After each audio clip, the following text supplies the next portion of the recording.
Olá, cursista! Vamos ver agora nesse vídeo a explicação de uma tabela que é um resumo do que nós vimos até agora nessa unidade a respeito da diferença entre medida socioeducativa e medida de proteção. Vamos lá. Na coluna da esquerda nós temos as principais características das medidas socioeducativas e na coluna da direita as principais características das medidas protetivas, segundo o mesmo critério. Veja, a medida socioeducativa ela é aplicada apenas para adolescentes. Veja, isso é muito importante. Sendo que, como a gente viu no Estatuto, permite que a pessoa entre 18 e 21 anos também seja submetida à medida socioeducativa, desde que ela tenha praticado o ato infracional ou crime antes de completar 18 anos. Então, o importante é dizer que a medida socioeducativa ela só é aplicada para adolescente que pratica ato infracional, ou pessoa que pratica ato infracional entre 12 e 18 anos de idade. A medida protetiva, a medida de proteção, ela pode ser aplicada tanto para crianças quanto para adolescentes. O pressuposto de aplicação da medida socioeducativa é a prática de um ato infracional, que o próprio Estatuto define como crime ou contravenção. O pressuposto para a aplicação da medida protetiva, ou medida de proteção de direitos, como a gente também costuma falar, é uma situação de violação ou de ameaça de violação dos direitos. Veja, é totalmente diferente. No caso da medida socioeducativa, o adolescente violou um direito a partir da prática de uma conduta descrita em lei como crime. Na medida de proteção, ele teve um de seus direitos violados. Por ele ou o adolescente ou uma criança tiveram os seus direitos violados, daí porque eu aplico a medida de proteção. Uma outra característica, para diferenciar bem uma da outra, é o grau de impositividade. A gente costuma dizer que a medida socioeducativa ela tem um alto grau de impositividade. De modo que, o que significa isso? Significa que o adolescente, se ele não cumprir a medida socioeducativa, ele pode, inclusive, ser privado da sua liberdade. Ou seja, ele não tem como escolher, vou cumprir ou não cumprir.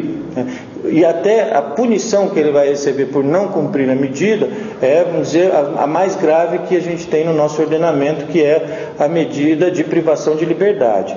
Já a medida protetiva, a gente diz que ela tem um grau médio de impositividade, porque no máximo o descumprimento dela pode gerar uma sanção administrativa, que é uma multa, mas se for o próprio adolescente ou a própria criança que deixar de cumprir o que é necessário para a efetivação da medida de proteção, nada vai acontecer com eles.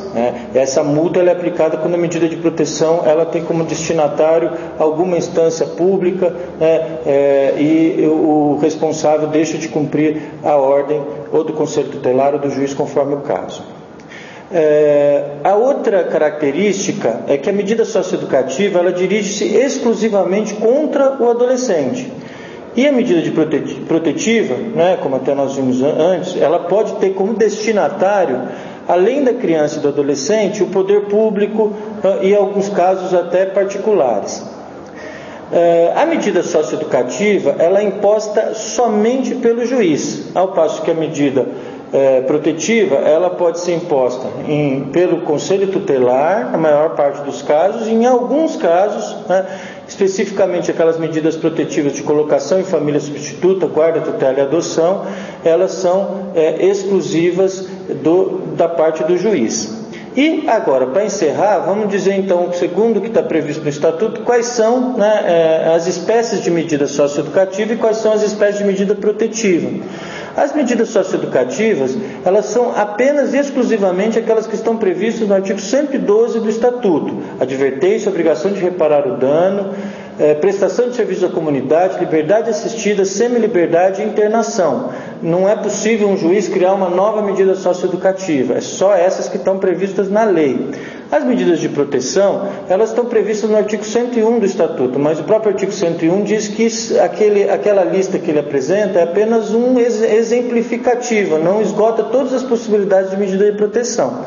E são elas: encaminhamento aos pais, acompanhamento temporário, escolarização fundamental, inclusão em programa de auxílio, requisição de tratamento médico, psicológico ou psiquiátrico, inclusão em programa de tratamento alcoólatras e toxicômanos, acolhimento institucional familiar e colocação em família substituta.